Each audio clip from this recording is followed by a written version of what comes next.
교인에게 있어서 가장 소망과 희망이 있는 날이 바로 부활절인데요.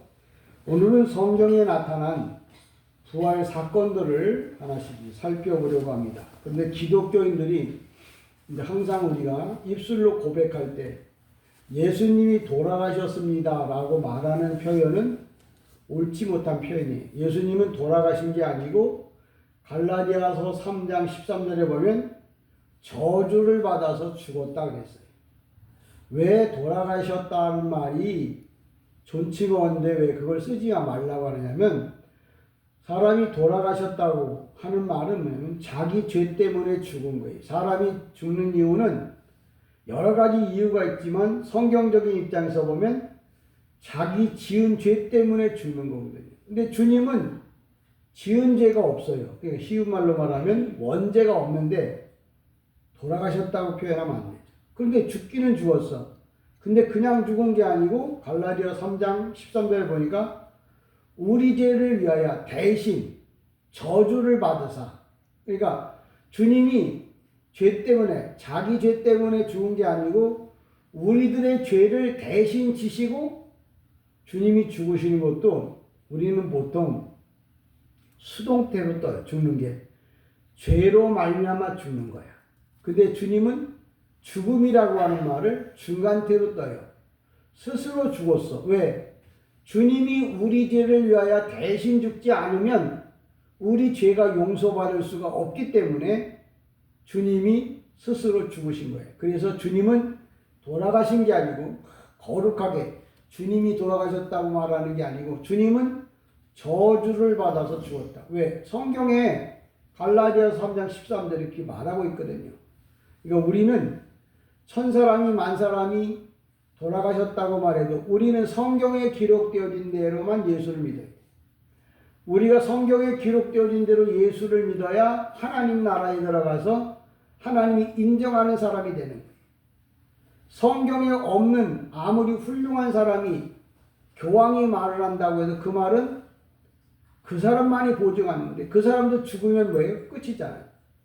근데 우리 주님은 영원히 죽지 않고 당신이 한 말을 지키면 그 말에 대해서 증인, 보증인, 변호사가 되기 때문에 우리는 부활의 이 아침에 주님이 내 죄를 위하여 죽으셨고 3일 만에 부활하셨다고 하는 사실을 이제 세상에 알려줘야 되는데, 한 가지 첨부하여서 설명할 것은 주님은 뭐예요? 돌아가신 것이 아니고 저주를 받아 죽었다. 이렇게 알려줘야 돼요. 그러니까 부활에 대한 개념은 다양합니다. 제가 오늘도 예배 순서 중에 한 분서를 빼먹은 이유 중에 한 가지가, 변명을 하자고 하면 내 동생들을 보고 며칠 전에 만나서 꼭 오늘 오라고 그랬고 또 새로운 사람들한테도 꼭 오라고 몇 번 전화를 했는데 기다려도 안 오니까 막 그게 스트레스가 쌓여가지고 긴장이 되더라고요. 이제 목사가 설교를 잘하게 하려면 여러분이 이 자리를 채워놔야 돼. 그러면 신경 안 쓰고 말이야 더 열심히 설교를 준비할 수 있을 것 같아요. 어쨌거나 오늘은 성경에 나타난 부활 사건에 대해서 얘기하는데, 아브라함 때부터 부활에 대한 이야기를 계시를 했어요. 하나님께서 아브라함에게 말합니다. 야, 네가 나를 사랑하는 줄 안다 하는. 아브라함이 하나님을 사랑하는 건 당연해요. 왜? 100세의 아들을 줬는데, 쉬운 말로 말해서 어떤 사람이 나한테 100억만 줘봐. 나 그 사람이 하자는 대로 다 할 거야. 왜? 100억을 줬으니까. 그처럼 아브라함도 하나님이 아브라함을 사랑하는 줄을 아브라함이 알았잖아요. 100세의 아들을 줬으니까. 그 다음부터 하나님이 하라는 대로 뭐예요? 다 할 거예요. 그런데 우리 성경에 뭐라고 말했냐면, 아브라함이 하나님을 사랑하는지 아니하는지 시험하기 위해서 그 100세에 줬던 아들 이삭을 제물로 바치라고 했어요. 이게 성경의 이야기지만 거기에 뜻이 있는 거예요. 무슨 얘기냐면, 하나님이 아브라함에게 100세의 이삭을 준 것 놀라운 축복이고 선물이잖아요. 근데 그거보다 더 큰 선물을 주려고 실상을 하나님께서 뭐예요? 아브라함을 시험하신 거거든요. 아들을 하나님이 데려가겠다는 말이 아니라 아브라함이 그동안에 믿었던 그 믿음을 보시고 아브라함에게 지금 이 아들 이삭보다 더 큰 선물을 주려고 하는데 그냥 줄 수가 없어서 아브라함을 테스트한 거예요. 그래서 아브라함에게 뭐라고 얘기냐면, 야, 내가 너에게 지시할 그 산에 가서 네 아들 이삭을 번제로 드려라 그랬어. 그러니까 아브라함이 뭐예요? 두말하지도 않고, 왜? 그동안에 하나님이 주신 은혜가 감사하니까 이유 불문하고 그 아들을 데리고 종을 데리고 이제 그 원하는 산으로 갑니다. 그런데 그 산이 오늘날로 말하면 모리아산이, 예, 아브라함이 아들 이삭을 바쳤던 산이 모리아산인데, 모리아라고 하는 말은 히브리 말로 하나님 모리아가 야 발음이에요. 이 아람어로다가 여호와라는 뜻이야. 여호와의 계시가 내려오는 장소, 그래서 모리아야. 아마 교회 많이 다니도 그게 모리아가 무슨 뜻이냐 그러면 산 이름이라고 그러겠지. 왜? 안 알려주니까. 그러니까 모리아가 뭐냐면 모리아가 L 해갖고 뭐냐면 아가 히브리 아람어로다가 여호와야. 여호와의 계시가 내려오는 그 장소로 이제 뭐예요? 자기 아들 이삭을 데리고 갑니다. 그러니까 이 모리아라고 하는 말은 여호와의 계시가 내려온다. 오늘날로 그러면 그럼 모리아산에 가 있어야만 하나님의 계시가 내려오느냐? 그거는 바보예요. 하나님의 말씀이 전파되어지는 여기 이 강단이 아브라함이 자기 아들 독자 이삭을 바쳤던 모리아산이야. 그러니까 쿵 하면 담 너머에 호박 떨어지는 소리인 줄 알아야 돼. 목사가 모리아산 그러면 아, 강대상이구나. 왜? 사람이 영적으로 밝아야 복이 어디에서 오는지 알잖아요. 하나님의 은혜가 어떻게 임하는지 알잖아요. 근데 모르는 사람은 손에다 쥐어줘도 몰라. 근데 여러분은 눈치가 백단이 돼서 하나님의 말씀을 이것저것에서 다 알아듣고 주워먹고, 여러분 축복받기를 주님의 이름으로 축복합니다. 아멘. 바로 뭐냐면 모리아산에. 근데 성경에 보니까 아브라함이 아들을 데리고 3일 길을 걸어갔다. 그래서 모리아산에 가서 아들을 바치러 가기 전에 끝까지 다 안 가고 종들과 말을 중간에 내려놓고 아브라함이 이렇게 말합니다. 야, 지금 아브라함하고 이삭이 둘이 갑니다. 그러면서 뭐라고 얘기냐면, 아버지가 아브라함의 아들 이삭을 제물로 바치면 갈 때는 두 사람이 갔어도 올 때는 한 사람이 와야 되잖아요. 근데 수경에 보니까 두 사람이 갔다 우리가, 여기 보니까 뭐라고 말하냐면, 뭐라고 얘기하냐면 우리가 너희에게로 다시 돌아오리라 그랬어. 아브라함이 분명히 아들 이삭을 제물로 바친다고 해서 갔는데, 그럼 제물로 바치고 나면 아브라함 혼자 터덜터덜 걸어와야 되는데, 아브라함이 가기 전에 뭐라고 얘기를 하냐면, 야, 우리가 두 사람이 갔잖냐? 다시 두 사람이 돌아오게 될 거다. 그럼 아브라함이 가서 제사 안 지내고 왔다는 말이냐? 아니요. 성경에 보니까 하나님이 아브라함의 제사를 받으셨어요. 그럼 거기서 어떤 일이 일어났느냐? 모리아산에서. 바로 예수님은 죽으시고 죽은 자를 부활시킨 사건을 영적으로 아브라함에게 실전을 통해서 보여준 거예요. 그러니까 여러분들, 아브라함이 이삭을 바칠 때 그 사건의 진면목, 키포인트가 뭐냐? 죽으심과 부활을 주님을 통해서 받았다는 거예요. 그래서 믿음의 조상인 거예요. 그러니까 여러분들이 성경을, 이 개역 성경을 1000년을 보고 이게 뭔 말이냐고 물어봐도 아무도 모를 거예요. 그러니까 아브라함이 하나님께 뭐라 그러냐면, 그 후에 뭐라고 그랬냐면, 아브라함에게, 야, 아브라함아, 너 이 하늘의 별들을 세어봐라. 그랬더니 어떤 사람은 별 하나 별들 나둘 이러고 밭에다가 잠들고 마는데, 그 말은 하늘에 있는 별들을 세어보라는 게 아니고 아브라함의 네 믿음을 본받아서 예수 믿고 구원받을 성도들의 수를 말하는 거예요. 그게 하늘의 별을 세어보라는 말이야. 이게 모르면 뭐예요? 별 하나 별들 나들어서 잠들지 말고, 아하, 나를 통해서 구원받을 백성들을 하나님이 많이 보내주시겠다고 하는 거구나. 그러면 그 얘기는 아브라함의 얘기가 아니고 내가 예수를 똑바로 믿어야 나 때문에 하늘의 별들이 많아지겠구나. 예수 믿는 사람이 많아지겠구나 하고 깨닫고 은혜를 받기를 주님의 이름으로 축복합니다. 사람이 좋은 사람도 있고 뭐 건강한 사람도 있고 약한 사람도 있잖아요. 별 중에도 지금 우리 눈에 가장 잘 보이는 별이 동쪽 하늘에 뜨는 금성인데요. 밝기가 다른 배에 뭐 30만 배가 더 밝대요. 그러니까 사람의 눈에 잘 띄는 거죠.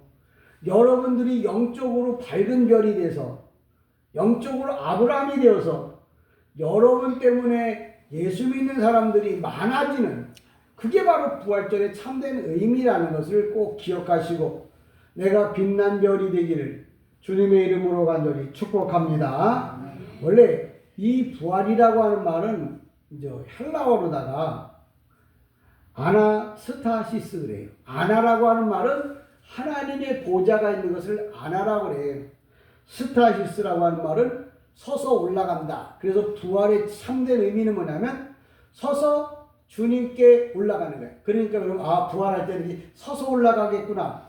그렇게 생각하는 사람도 착한 사람이지만 그게 아니고 부활이라고 하는 것은 내가 하나님께로 가는 것을 부활이라고 말해요. 죽어서 가는 사람, 죽어서 부활하는 사람, 살아있으면 내가 주님이 오시는 날 살아있다고 하면 나는 뭐예요? 그때는 내 영혼이 서서 주님께 올라갑니다.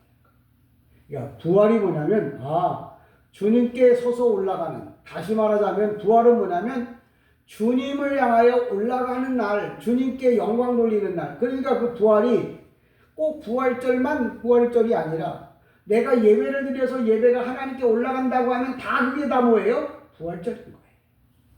그러니까 하나 가진 사람보다 둘 가진 사람이 부자고 둘 가진 사람보다 100개 가진 사람이 부자인 것처럼 부활의 은혜가 많이 여러분들에게 체험되어지기를 주님의 이름으로 간절히 축복합니다. 오늘 본문의 말을 정리하자면 아브라함 때부터 부활을 뭐예요? 우리에게 계셨어요. 계시하셨어요. 몰라가지고 뭐예요? 갇혀 있으니까 몰라서 그거 어떻게 됐지? 아브라함이 분명히 죽인다고 그랬는데 하나님이 그러면 아브라함하고 짜고서 그러면 그냥 죽인 거 쫙 하고 왔나? 아니요. 하나님은 예배를 받았어요. 근데 그럼 왜 또 아브라함이 아들을 이삭을 데리고 왔을까? 죽었던 아들을 부활시킨 거예요. 그 영적인 얘기는 신비잖아요. 이건 하나님 나라에 가서 봐야 돼. 하나님, 저도 가서 궁금한 걸 물어볼 거예요. 하나님, 그 창세기에 나타나고 사건, 요게 어떻게 된 겁니까? 그때는 내가 뭐예요? 고린도전서에 보면 지금은 힘이 하나, 그때는 얼굴과 얼굴을 대하여 볼 것이요. 지금은 아리까리하지만 부활을 알아. 근데 그때가 보면 이게 어떻게 해서 확실하게 부활이라고 하는 말을 내가 그때는 알게 될 거예요. 그러니까 여러분들이 이유가 없고 사랑하지 못하는 이유 중에 한 가지가 뭐냐면 내가 그 사람을 잘 알지 못해서 그래요. 그러니까 우리 그런 말 하잖아. 야, 이해하고 이해하면 뭐예요? 사잖아요. 이해하고 이해하면 사랑 못할 게 없다. 2 더하기 2, 이해하고 이해하면 사랑이에요. 원수도 또 이해하고 또 이해하면 뭐예요? 그를 사랑할 수가 있어요. 하나님에 대해서 많이 알고 많이 알면 여러분을 통해서 하나님의 사람들이 많이 일어나리라 저는 확실히 믿습니다. 그래서 하나님께서 왜 꼭 내가 지시할 그 산으로 가라.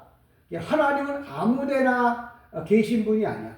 우리는 아무데나 계시는데 그 아무데나라는 뭐냐면 하나님의 백성들이 있는 곳에만 있어요. 예를 들어 갑자기 문제가 생겼어. 근데 그곳에는 뭐예요? 하나님이 계시지 않나? 예. 하나님은 어디에 계시냐면 하나님의 백성들이 있는 곳에. 여러분도 그렇잖아요. 뭔 사건이 있고 애들이 많아도 애들 그 가운데 내가 있는 게 아니에요. 나는 오직 어디에만 있어? 내 자식이 있는 데만 12명이면 12명이 있는 그 자식들 안에만 있지 다른 사람한테는 없어요. 그러니까 왜 세상에 이렇게 힘들고 생각지도 않은 일들이 일어날까? 여러분이 영적으로 한번 좀 생각해 봐야 할 일들이다. 어쨌거나 아브라함이 어디 가서 모리아산이 뭐라고? 하나님이 계시를 내리는 곳, 거기가 어디라고? 강대상. 여러분이 복을 받으려면 강대상에서 내려오는 말씀을 통해서 새로운 신비, 이적, 기적, 표적을 체험하기를 주님의 이름으로 축복합니다. 또 요나서 1장 17절에 보면 이렇게 말합니다. 여호와께서 이미 큰 물고기를 예비하사 요나를 삼키게 하셨으므로 요나가 밤낮 3일을 물고기 뱃속에 있었다. 히브리 말로 뭐냐면 나그가 물고기예요. 까돌은 큰, 그래서 큰 물고기라고 우리 성경에 번역했는데 히브리어에는 까돌은 나그, 까돌 이렇게. 이건 뭐냐면 다섯째 날에 만들어진 어룡이 요나를 삼킨 거예요. 그리고 요나 그 어룡 속에 요나가 3일 동안 들어가 있어요. 그러다가 3일 지나서 니느웨에다 토해버렸죠. 이게 바로 뭐냐면 요나의 죽음과 부활을, 물고기가 요나를 삼켰고, 예수 안 믿으니까 그 물고기가 요나를 삼켜서 물속에서, 뱃속에서 예수의 부활을 깨닫게 하고 니느웨에 토해보냅니다. 그래서 3일 만에 거기 가져가서 아브라함이 3일 길을 가서 모리아산에서 하나님의 부활을 계시를 받았고, 요나는 뭐예요? 예수를 떠나서 3200km 도망갔다가 거기서 큰 어룡, 공룡을 그냥 보통 어룡, 익룡, 공룡 이렇게 세 가지나 나요. 하늘에 날아다니는, 또 물속을 다니는 용, 그 다음에 육지에 다니는 용, 이거 그냥 통틀어서 공룡이라 이렇게 말해요. 그건 역사적으로 이 지구상에 존재했던 날 용이에요. 그 용을 하나님 준비해서 뭐예요? 요나를 가둬서. 그러니까 요나가 왜 도망갔냐면 부활의 주님을 몰랐기 때문에 부활의 주님을 알려주기 위해서 하나님께서 요나가 삐딱한 마음을 갖고 딴 데로 도망갔다가 물속에서 공룡에 의해서, 익룡에 의해서 3일 동안 물고기 그 뱃속에서 얼마나 그냥 회개하니까 주님이 부활의 주님이고 그 주님을 내가 증거해야 되는구나 하고서 깨닫게 되어지니까 3일 만에 다시스에다 갖다 토해냈잖아요. 그게 바로 뭐냐면 부활을 우리에게 알려주기 위한 두 번째 증거예요. 그러니까 저와 여러분이 잘못된 길로 가면은 공룡을 준비해서, 어룡을 준비해서, 이 어룡, 공룡, 익룡은 뭐냐면 큰 걸 말해요. 인생에 힘들고 어려운 일들이 온다는 얘기는 주님이 나에게 특별한 하나님의 뜻을 알려주기 위한 하나님의 계획과 섭리가 있다는 것도 여러분이 깨닫기를 주님의 이름으로 축복합니다. 뿐만 아니라 이렇게 말하죠. 뭐라냐면 요한복음 11장 17절에 보면 예수께서 또 나사로에 대한 이야기예요. 나사로가 죽은 지 뭐예요? 사흘 동안 무덤에 있었어. 사람들이 다 죽었다고 얘기했다고. 근데 나흘이 되던 날 예수께서 나사로에게 가서, 무덤에 있는 나사로에게 가서 나사로 보고 얘기합니다. 나사로야! 나사로야! 그것에서 나오라. 사람들이 웃는 거예요. 예수님, 예수님 죽은 지 사흘 됐어. 사람이 3일만 되면 온 장기가 다 썩어서 냄새가 납니다. 죽었어. 예수님 그거 얘기 듣지도 않고 뭐예요? 주님 보고, 베드로 보고, 나사로 보고 나오라고. 그때 나사로가 뭐예요? 배에 동인채로. 우리는 그냥 죽으면 수의를 입히잖아요. 그 유대인들은 이렇게 붕대로다 이렇게 칭칭칭칭 감아요. 그 미라 영화 같은 데 보면 붕대 칭칭 감거든. 그렇게 하고서 껑충껑충 뛰어나온 거예요. 왜? 많은 사람들은 그래. 저거 풀어놓아서 붕대를 이제 풀어가지고 살아서 돌아다니게 하라고 주님 말씀하세요. 그 사건이 뭐냐면 바로 뭐예요? 부활 사건. 이게 성경에 아브라함 때부터 시작해갖고 나사로까지 죽었다가 살아난 사건들을 성경에 여기저기에다 다 써놨어요. 왜? 기독교인에게 가장 중요한 게 뭐냐면 죽었다가 부활하는 거예요. 그럼 그 사람들은 그렇겠다고 쳐고 우리는 뭐예요? 상관이 없겠네. 근데 여러분 부활 사건이 우리에게도 한 번씩 다 체험되어지고 경험되어진 거예요. 근데 그걸 몰라서 그래요. 세례 안 받으신 분은 없죠. 세례 안 받았으면 제가 세례를 줘야죠.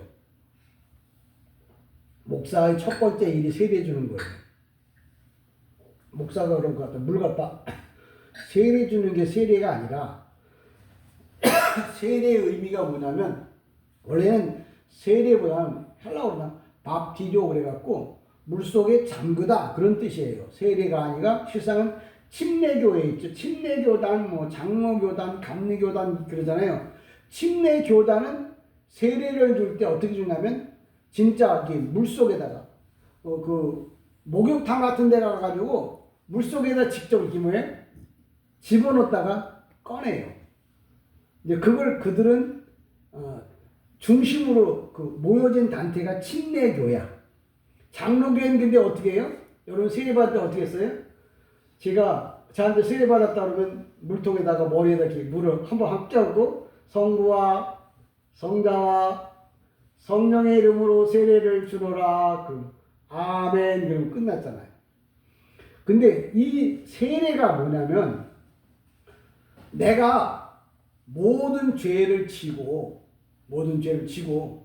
죽는 거예요. 물속에 들어간다는 말은 내가 모든 죄를 지고 죄 때문에 죽는 거예요. 그러다가 죽기 직전에 그걸 끌어올리는 거예요. 그건 뭐예요? 부활이에요.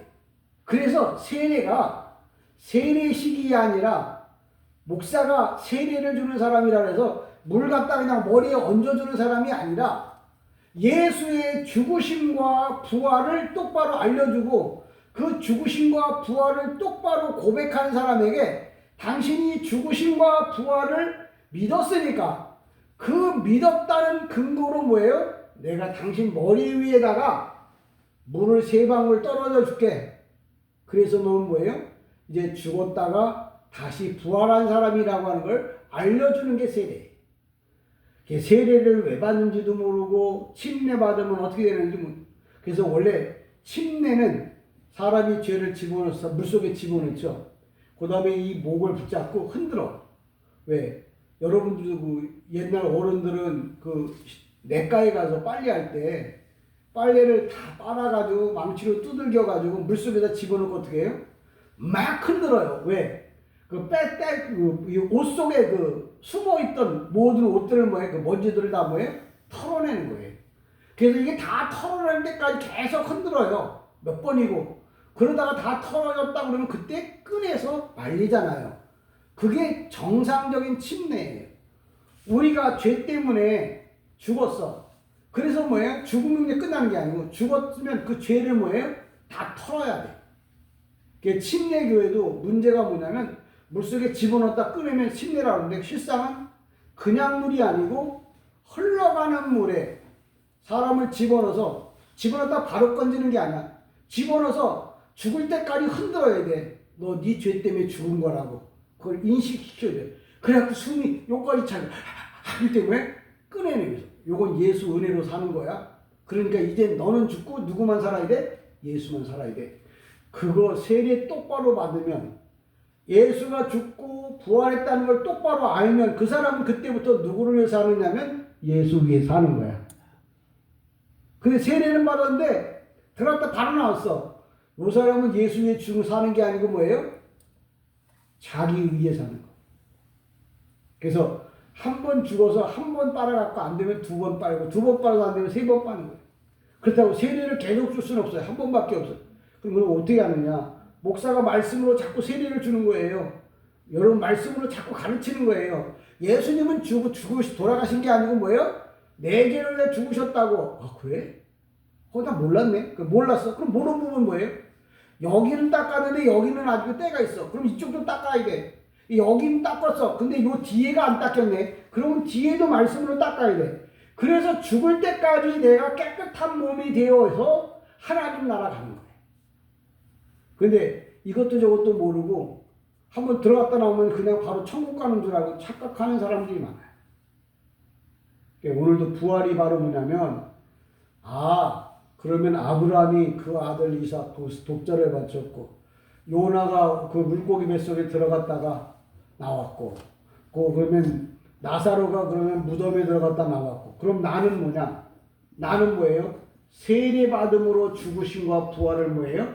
알게 하는 거예요. 부활절이 여러분에게 있어서 무엇을 의미하고 있는지 알고 부활절을 많이 해요. 옛날에는 정말 부활절 되면 그냥 새벽부터 일찍 일어나서 한 옷 입고 그냥 공동운동자, 공소운동자로 모이라 그러면 어떤 산으로 모이라, 어떤 기도로 모이라 면 흰 옷 입고 말이야. 정신없이 쫓아다녔어. 근데 뭔 뜻인지도 모르고 쫓아다니는 거예요. 부활절이라고. 그러니까 주님은 그런 걸 중요한 게 아니라 마음에 정말 하나님을 섬기는, 마음으로 하나님을 믿는 사람들을 하나님은 뭐예요? 성도라 이렇게 말해요. 결론적으로 얘기하자고 하면 그런 거예요. 우리가 이 땅에 사는 동안에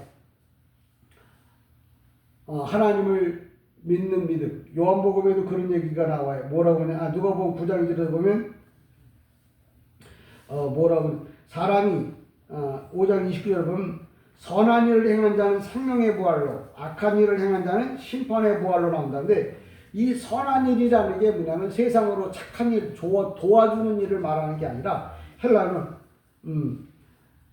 아가도스 그런데 뭐냐면 구원받은 자를 선한 자라 이렇게 말해요. 그러니까 성경에 선한 자 봐라. 예수 믿는 선한 자는 구원을 받는다고. 그러니까 착한 일을 많이 하면 구원받는다고. 그건 네가 복음에나 있는 거지. 성경에는 뭐라고 하냐면 선한 자가 뭐냐면 구원받은 자, 예수 믿은 자를 선한 자라고 성경에서 말해. 그러니까 모르고 막 입을 열면 거짓말이에요. 알고 말하면 진리가 되는 거고, 모르고 말하면 아무리 말을 잘해도 그건 다 뭐예요? 거짓말이고, 더 말 잘한다. 그럼 사기꾼이에요. 선한 자는, 선한 일을 행한 자는 생명의 부활로. 그 얘기는 뭐냐면 예수를 믿은 사람은 천국에 가고 악한 일을 행한 자는 심판을 받는다 하는 말은, 이 악한 자는 파울로스라는데, 여러분 그 운동할 때 보면 잘못된 공차 때 보면 이렇게 공을 차야 되는데 그 상대편 다리를 막 선수를 막 걷어차잖아. 그러면 심판이 뭐예요? 파울 그런다. 이 파울 무슨 얘기냐면 잘못했다는 거죠. 이 악한 자란 말은 내가 남을 죽이고 남을 사기치고 남을 때려, 그래서 악한 자가 아니야. 성경에서 말하는 악한 자는 뭐냐면 예수를 믿다 떠난 자, 예수 믿지 않는 자를 다 뭐라고 하냐? 악한 자라고 말해요. 그래서 우리 성경에 선한 자, 악한 자 이렇게 나눈다 그러면 그냥 세상적으로 착한 사람을 말하는 게 아니라 예수를 믿는 사람, 그걸 선한 자라고 그래요. 악한 자는 뭐냐?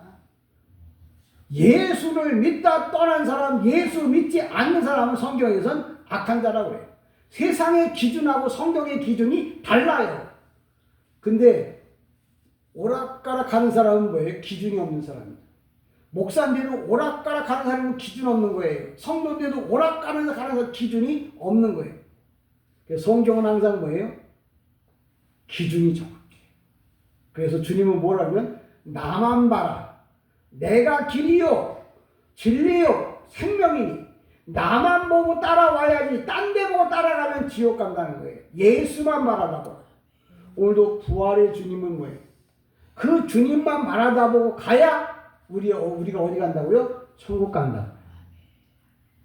오늘도 이 진리가 어디에서 난다고요? 아브라함에게는 모리아산, 요나에게는 물고기 뱃속, 나사로는 무덤. 우리는 세례를 통해서 이 진리의 말씀이 내려오는 거예요. 오늘도 성경에 나타나는 부활 사건을 이게 나눠놓고 보면서 내가 부활주일에 또 새로운 것을 깨닫고 그 새로운 말씀을 따라서 오늘도 여러분이 죽은 날까지 한 번 지키고가 끝나는 게 아니라 이걸 지키고 또 나오는데 또 다음 부활주의에 또 말씀이었어. 그럼 또 지키고 또 지키고 또 지키고 또 지키고. 그래서 저도 목욕탕에 가보지만 한 번 닦아서 깨끗해진 거 아니에요. 한 번 교회 다녀서 깨끗한 게 아니에요.